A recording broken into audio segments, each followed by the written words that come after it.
ჩვენ დავბრუნდით სტუდიაში და ჩვენი სტუმრები არიან რეჟისორი ზურა მენთეშაშვილი და პროდიუსერი ლაშა ჭიტაძე. დიდი მადლობა ჩვენ სტუდიაში მობრძანებისთვის და სანამ უშუალოდ გადავიდოდით საუბარზე, მინდა რომ მაყურებელს შევთავაზოთ ტრეილერი თქვენი ახალი ფილმის და ახლობითი წარმოდგენა შეექმნას ამაზე. გთხოვთ.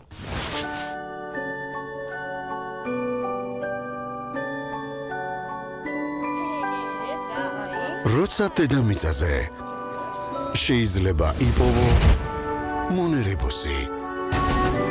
როცა ყველაფერი რჩეულის ხელშია, რჩეული კი მხოლოდ 10 წლის არც ისე გამორჩეული ბავშვია. რომელთანაც ძალიან შორიდან დახმარების სათხოვნელად მოდის უცხო პლანეტელი. ანუ რას მეუბნები, რომ აი შენ ხარ უცხო პლანეტელი?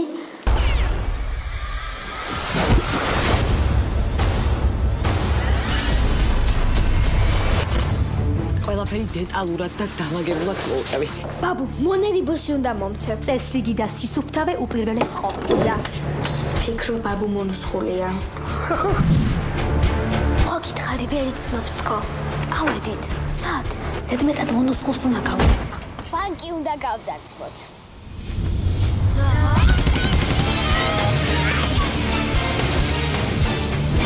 გავსი დებილური გეგმა არ მომისმენია ცხოვრებაში.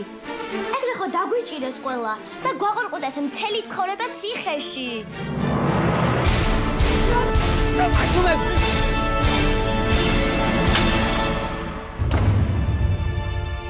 შენ რისი მამლაპარაკებელი ხარ?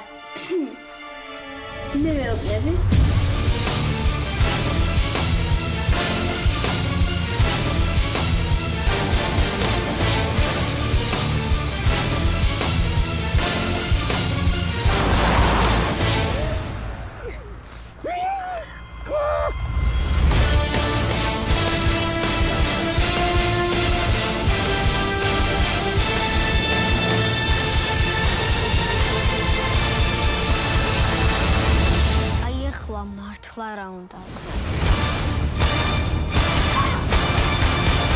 სელკი ბავშვები, ოპერაცია მონერებოსი. აქ რამ მოგიყვანა? შემადლიანო შენა. ჰა? საქართველოს კინოთეატრებში. როგორ შეიქმნა ამ ფილმის იდეა, არა კონკრეტული ამ ეპიზოდის დაუშვათ მეორე სერიის, საერთოდ ამ პროექტის იდეა, რომ პირველ რიგში, როცა ეს ცელკი ბავშვები შეიქმნა, მაშინ ზოგადად ქართულ ბაზარზე არ იყო ბევრი საბავშვო პროდუქტი, ესე რომ ვთქვათ, მithumet ეს დამოუკიდებლად გაკეთებული კინოპროექტები. ამიტომ ეს ნიშა იყო თავისუფალი და გადავწყვიტეთ, რომ ბავშვებისთვის გვეჩუქებინა რაღაც ახალი, შეგვექმნა ისეთი აპრობირებული, თუნდაც ჰოლივუდური სტანდარტებით ფილმი, რომელზეც მივიდოდნენ თუნდაც საახალწლო პერიოდში და ისე ამოვნებდნენ და დავიწყეთ ფიქრი, როგორი ყოფილიყო, რანაირი ყოფილიყო და იქიდან გამომდინარე, რომ პირველი ექსპერიენსი იყო ჩვენ ქვეყნისთვის. გადავწყვიტეთ პირველი ეს კუთხე ხო დაუშვათ ეს თუნდაც საბავშვო ნიშა იყო თავისუფალი და პირველ სერიაში გადავწყვიტეთ, რომ რაღაცა ცოტა უფრო იქიდან Home Alone-თან ახლო ყოფილიყო, რომ უფრო მეტი დაზღვევა გქონოდა, ესე რომ ვთქვათ, რომ გაამართლებდა ეს პროექტი. პირველი პროექტის მერე, რომელიც ძალიან წარმატებული აღმოჩნდა, თვითონ საზოგადოებისგან და პირველ რიგში პატარებისგან იყო დაკვეთა რა. ხო, ზუსტად ეგ მინდოდა მეკითხა, რომ ეს მეორე პროექტი, ანუ განაპირობა იმან, რომ პირველი იყო, თქო, წარმატებული. ჩვენ პირველი რომ დავამთავრეთ, წარმატების შემდეგ აღარ გქონდა გადაწყვეტილი, ანუ ჩანაფიქრშივე არ იყო რომ მეორეს გადავიღებთ, მაგრამ თვითონ ბავშვებისგან იმდენი ინტერესი, წერილები თუნდაც რაღაც საინფორმაციო ცენტრებიდან გვირეკავდნენ, რომ დაინტერესება არის, როდის გამოდის მეორე ნაწილი და ასე შემდეგ. გადავწყვიტეთ, რომ მეორე ნაწილიც აუცილებლად უნდა შექმნილიყო, იმიტომ რომ მოლოდინი იყო ძალიან დიდი. ჩვენი ბავშვები ძალიან პოპულარულები გახდნენ, ცელკი ბავშვები და აქედან გამომდინარე, სხვა გზა აღარ დაგვიტოვა ისევ ბავშვებმა, რომ მეორე სერია აუცილებლად უნდა გაგვეკეთებინა და ჩვენც ახალი ძალებით პირველისგან დამოუკიდებლად ეს უკვე აღარ არის არც Home Alone-ი, არც რაიმე სხვა ფილმი, ორიგინალური სცენარი შევქმნით. ანუ ეს არის ახლა დამოუკიდებელი სცენარი, არ არის გაგრძელება დაუშვათ პირველი სერიის არც პირველ სერიასთან აკავშირი, არც რომელიმე სხვა ფილმთან, პერსონაჟები იგივე, მაგრამ დამოუკიდებელი ისტორია რაღაცა პერიოდის შემდეგ, როგორ განვითარდა ამ ბავშვების ცხოვრებაში, თავისი ახალი გმირებით. ხო, და სიუჟეტი დაახლოებით თუ საიდუმლოა ჯერ მაგის და ანონსება. აი ანოტაციის კუთხით რა რისი გაყიდვა შეიძლება, ეხლა მოკლედ რო ვთქვათ პრემიერამდე. ეს უფლებას გვაქვს დავუშვათ თქმის პრემიერამდე რა შეიძლება. ლაშამ სწორად თქვა და ეგ არის ხა ამ მომენტისთვის ყველაზე მნიშვნელოვანი რომ და როგორ შეიქმნა იდეა სად გაჩნდა ამ ფილმის მან დევს ის პასუხი ახლა რაზეც მინდა ვილაპარაკო რომ არავითარი კავშირი არ აქვს პირველ ცელკბავშვებს ამ ცელკბავშვებთან გარდა სახელისა და ეს განაპირობა მხოლოდ და მხოლოდ ბრენდმა რომ იმიტომ რომ საქართველოში ჯერ კიდევ კინო ინდუსტრია ეხლა იწყებს განვითარებას აუცილებელი არის კომერციული პროექტების კეთება იმისათვის რომ შემდეგ რაღაცა კიდევ უფრო დიდი ნაბიჯები გადავდგათ ხო ყველამ ერთად და აქედან გამომდინარე გაჩნდა ზოგადად იდეა იმისი რომ ჩვენ თუ გავაკეთებთ დიდ ფილმს გარდა იმისა რომ რა თქმა უნდა ძალიან გვინდა რომ ბავშვებს ვაჩუქოთ და საერთოდ მე მივხვდი რომ ბავშვები ჩემთვის ძალიან ახლო თემა არის როგორც რეჟისორისთვის მაგრამ პირველ რიგში განაპირობა კომერციული წარმატების რაღაცა ნაპერწკალმა რომელიც გააჩინა პირველმა სერიამ და აქედან გამომდინარე შეიძლება ითქვას რომ ანუ სერიების მომენტი აქ აღარ არის აბსოლუტურად დამოუკიდებელი ფილმია სადაც ხდება ესეთი რამ რომ პლანეტა ჰუმანიტასზე რომელიც არის ჩვენს გალაქტიკასთან არც თუ ისე ახლოს ძალიან შორს არსებობს ესეთი შარი მონერიბუსი რომელიც დაიკარგა და იპოვა ჩვენი ბავშვების არქეოლოგმა ბაბუამ რის შემდეგაც ის გახდა ძალიან სუპერ ბუმპერ წარმატებული მთელი мотиваტორი არის შარი დავუშვათ ხო ეს მონერიბუსიდან ძალიან გავრისკეთ თავიდან ყოფანულით ეს ახალი პერსონაჟი შემოყვანა გვინდოდა ძალიან რომ რაღაცა ყოფილიყო განსხვავებული და არა ჩვეულებრივი ტიპაჟი და ნუ იქიდან გამომდინარე საკმაოდ ძვირად ღირებული ეფექტები და 3D გრაფიკისთან მოგვიწია შეხება. ანუ იქნება დატვირთული კომპიუტერული გრაფიკა. კი, ძალიან ბევრი, ანუ მაგრამ რაც იქნება, მე ვიძლევი გარანტიას, რომ საქართველოში ალბათ ამ დონეზე ჯერ არ გაკეთებულა სრულმეტრაჟიან ფილმებში გრაფიკა, ეს უცხო პლანეტელის დასაწყისში, სანამ ჩვენ პლანეტასთან ადაპტირდება ესე რომ ვთქვათ. მე არ მეყარს ხო ამაღალი რა თქვა, აი საქართველოს ჯერ არ გაკეთებულა, ეს არ გაკეთებულა. პროდიუსერი ვარ.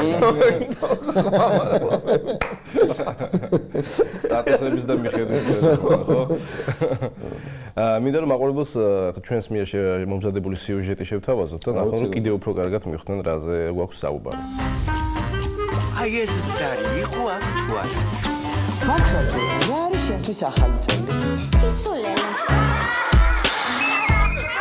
ბავშვი უნდა შევაჩვიოთ წესრიგს. დიახ, სოფლიოში ყველაზე ცალკი და-ძმა ბრუნდება. ეს განსაკუთრებული ტიტული კი მათ წინა წელს მოიპოვეს. ჯერ კიდევ მაშინ, როდესაც ცელკი ბავშვები ოპერაცია ახალი წელი გამოვიდა და ქართველმა ბავშვებმა ნიკა და ნია ყველაზე მოუსვენარ და უშიშარ და-ძმად აღიარეს. ისტორია გრძელდება. ნიკა და ნია გაიზარდნენ და ამჯერად ცელკობის დრო აღარ არის. ბაბუ, მონერიბუსი უნდა მომცე. რა მონერიბუსი? ახლა მათ საკმაოდ სერიოზული მისია აქვთ შესასრულებელი. მანამდე სანამ ფილმი გამოვა, ალბათ ყველას გვაინტერესებს რა არის მონერიბუსი. ხარი ვერ იცნობს თქო. წავედით. მონერიბუსი არის ესეთი ჯადოსნური ბურთი, რომელიც ყოვლის შენძლეა. ჯადოსნური ბურთი არის. სულელების ასრულება შეუძლია, მაგრამ ერთი სული ეს მარტო. მონერიბუსი პლანეტა ჰუმანიტასიდან ჩამოვარდა. ჯადოსნური ბურთი კი ცელკი ბავშვების არქეოლოგმა ბაბუამ იპოვა და ბანკში შეინახა. დაკარგული განძის დასაბრუნებლად დედამიწასთან ახლოს მდებარე პლანეტა ჰუმანიტასიდან სპეციალური აგენტი ინოკულისი გამოაგზავნეს, რომელმაც ბავშვებს დახმარებას თხოვა. შენ ხარ უცხო პლანეტელი? ოკულისი არის უცხო პლანეტელი, რომელსაც ძალიან დიდი პასუხისმგებლობა აკისრია მისიისადმი, რომელიც დაავალა მამამ. ის შეიძლება ესე აღწეროთ, რომ არის ძალიან ემოციური, პასუხისმგებელი, რაც თავარია და ხიარული. რას მეუბნები? თუ დაგეხმარები? ერთ სრულ სამი სრული. ნიკა და ნია უცხო პლანეტელს დახმარებას შეპირდნენ, რაც იმას ნიშნავს, რომ მათ ბანკის გაქურდვა მოუწევთ. აქ კი ნამდვილი თავგადასავალი იწყება. ოპერაცია მონერიბუსი.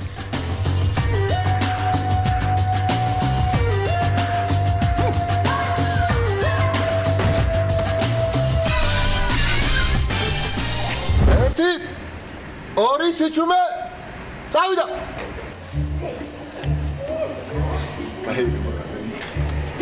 ჩემს პირობას. ჩვენ ამ საკითხზე ძალიან ბევრი ვიმუშავებთ. შევიმუშავეთ უამრავი ვარიანტი. ყველაზე ცალკე ბავშვები თავიანთ სახელს კადრს მიღმაც ამართლებდნენ. გადაღებები პატარა მსახიობების მონაწილეობით ძალიან მხიარულად მიმდინარეობდა. გადასაღებ მოედანზე კაიც ხდებოდა, ცუდიც ხდებოდა. ვიყინებოდით, ვტიროდით, ვიცინოდით, რა ყველაფერს ვაკეთებდით. დუბლი ბევრჯერ ჩაუშლია ვიღაცას და ჩვენც ვაპირებდით ერთი ისეთი დუბლი გაგვეკეთებინა, რომ სპეციალურად ჩაგვეშალა.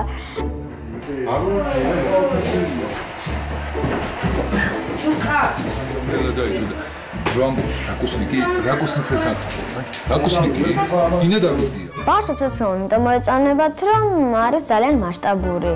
ანუ ფანტასტიკაც არის გამოყენებული ამ ფილმში, იგივე პლანეტელის პლანეტები, რობოტები, ადამიანური ნახულიანი მომენტებიც არის, ეს რომ მშობლები აყვავს, ბაბუ საერთოდ არ მაინტერესებთ. შენ რამე გეგმა გააქვს?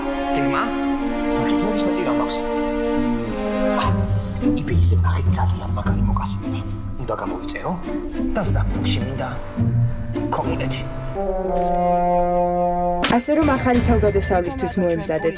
18 დეკემბრიდან საქართველოს კინოთეატრებში ყველაზე მოუსვენარი დაძმა ბრუნდება.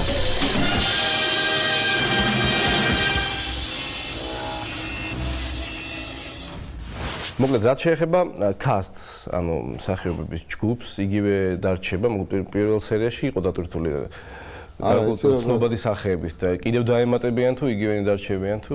ნუ ძირითადი ბირთვი დავუშვათ, ანუ ბავშვები ალბათ იგივე იქნება. ხო, ძირითადი ბირთვი, ანუ ეს ორი პერსონაჟი, ანუ დაძმა ნიტა და ზუკა იგივე დარჩენ, დაგვემატა ორი ახალი პერსონაჟი, ორი არა, სამი ახალი პერსონაჟი ბავშვებს დაემატა. და კიდე რამოდენიმე პერსონაჟი, ანუ პერსონაჟების მატება გვაქვს. ესე შეიძლება ითქვას, რაღაც ყველანი არიან ისეთი რა, ქართული ხალხისთვის ცნობილი და საყვარელი ადამიანები მსახიობები. ყველა მსახიობი ვეცადეთ რომ ყოფილიყო ძალიან ისეთი ცნობილი სახე, ასე ვთქვათ, დიდი, ანუ მთავარ კასტში ესეთი რადიკალური ცვლილება იყო ბაბუის კუთხით, ლეონ ანთაძის მაგივრად ამ სერიაში უკვე ბატონი ბადრი კაკაბაძე ითამაშებს და უკვე ითამაშა. და დანარჩენი, ანუ ძირითადი როლები იგივეა, ოღონდ თვითონ ტიპაჟები იქიდან გამომდინარე, რომ რაღაც პერიოდია ფილმშიც გასული და არ გვინდოდა რომ პირველს დამსგავსებოდა, უფრო სხვა კუთხით არიან წარმოჩენილები, თუნდაც ეს დებილი ბანდიტები ცოტა უფრო გაზრდილები არიან და იმდენად დებილები არიან, ხო, დახვეწილი დებილი ბანდიტები არიან. და ამის გარდა, მთავარი ბირთვის გარდა ძალიან ბევრი ვიშრომეთ, რომ იგივე ბავშვებში რაღაც გამოკითხვები ჩავატარეთ, რომელი სახეები იყო მათთვის პოპულარული და ვის ისურვებდნენ ფილმში და პატარ-პატარა ეპიზოდებში ყავს ძალიან ისეთი კარგი, ცნობილი სახეები, ბავშვებიც აღარ გოგიჩა, თამუნა ნიკოლაძე სამორი ბალდეთ პატარა ეპიზოდში აჩი არველაძეც კი დავითანხმეთ რომ ეთამაშა ერთ-ერთი ბანდიტის როლი ასე რომ თქვა და საკმაოდ ისეთი დახუნძლული კასტი იქნება მეორე სერიაში პირველთან შედარებით კიდევ უფრო ისეთი მეტი ცნობადი სახე იქნება რა აი რაც ყველაზე მთავარია რა მაინტერესებს აი როგორც რეჟისორში ბავშვებთან მუშაობა რამდენად ისეთ გაგირთულდა თუ გაგიადვილდა თუ როგორც არის იცი როგორ არის რომ ის არის რა ქვია ანუ მე მაქვს ესეთი მიდგომა რა პირველი როდესაც გავდივართ მოედანზე ნუ მანამდე სამაგიდოები და რაღაც შეუულებრივად მაგრამ პირველი სიტყვები რასაც ვეუბნები არის ის რომ შენ არ ხარ ბავშვი და მე არ ვარ დიდი ჩვენ ვართ ტოლები ანუ მე უტოლები მათ თავს თუ ისინი მიტოლებენ თავს ეგ არ ვიცი როგორ ხდება მაგრამ ანუ არ არსებობს არავითარი ზღვარი ჩვენ შორის მაგ დროს თუნდაც სიტყვიერ ბარიერებს გულისხმობა შეიძლება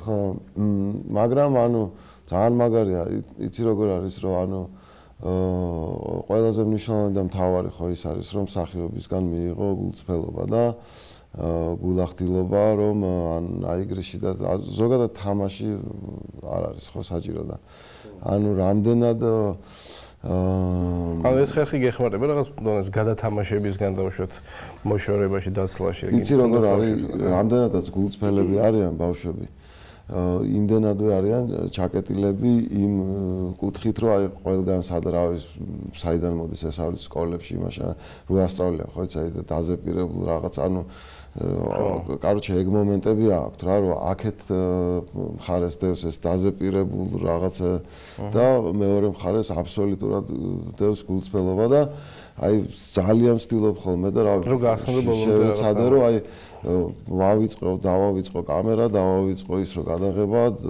ზოგი ვაფშე დავავიწყო ტექსტი, უბრალოდ ემოციური დამოკიდებულება დაიჭიროს იმ კონკრეტულ სიტუაციაში იმასთან თუ რაც ხდება და რა ვიცი, ზოგჯერ გამოდის, ზოგჯერ არ გამოდის რა. ძალიან დიდი მადლობა ორივეს ჩემს სტუდიაში მომზადებისთვის. ჩვენი სტუმრები იყვნენ რეჟისორი ზურა მენთეშაშვილი და ფილმის პროდიუსერი ლაშა ჭიტაძე. მაყურებელი კი ძალიან მალე 18 დეკემბერს იხილავს ცილკ ბავშვებ 2-ს.